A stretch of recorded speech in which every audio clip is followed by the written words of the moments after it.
Inaugurata nella sezione archeologica del Museo della Media Valle del Liri di Sora la mostra La Grande Guerra 1915-1918, ricordi e testimonianze. Il Comune di Sora, in occasione del centenario della fine della Prima Guerra Mondiale, ha voluto proporre alla cittadinanza una mostra storica. Nell'area antistante il museo civico si è tenuto un momento di riflessione aperto dai saluti dell'assessore alle politiche culturali Sandro Gemmiti, che ha curato l'organizzazione dell'evento. Tanti bambini, tanti ragazzi che avranno occasione di approfondire la conoscenza della storia del nostro paese,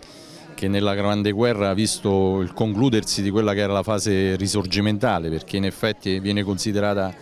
la quarta guerra di indipendenza, quindi l'Italia che rafforza il concetto di patria e di nazione con chiaramente tutti i chiaroscuri di ogni episodio caratterizzato dalla guerra, che ha visto tantissime perdite umane in uno dei conflitti più sanguinosi ma anche con dinamiche disumane, proprio una delle guerre più che ha una dinamica tutta sua, la cosiddetta guerra di trincea, che ha visto tanti giovani, una generazione intera di giovani italiani in un momento storico difficilissimo soprattutto per la nostra città. Ricordiamo anche che l'inizio della guerra vide lo stesso anno qui un terribile sisma, quindi una ferita profonda della nazione, della nostra città,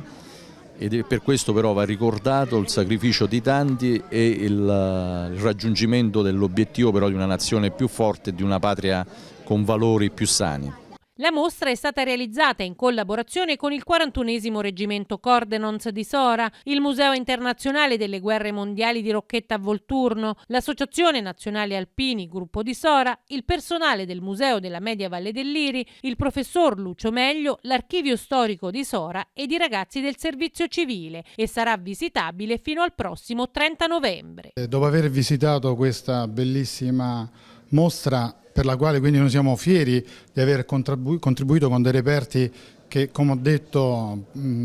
precedentemente, conserviamo nella nostra sala museale. Soprattutto siamo contenti di questa iniziativa perché così noi riusciamo a commemorare i nostri caduti, coloro che hanno sacrificato la loro vita per la patria, e dimostrando quindi un elevatissimo senso del dovere che chiaramente ha un valore immutato nel tempo per i militari di allora ma anche per i militari di oggi, e soprattutto questo deve essere soprattutto un esempio per i giovani, perché non dobbiamo dimenticare tutti, non dobbiamo dimenticare, ma in particolare loro, che effettivamente la difesa della patria e l'Italia è stata difesa appunto nel primo conflitto mondiale con il sacrificio di tanti giovani, che consentono quindi anche oggi di poter vivere, diciamo, in pace e quindi di poter godere della vita di oggi.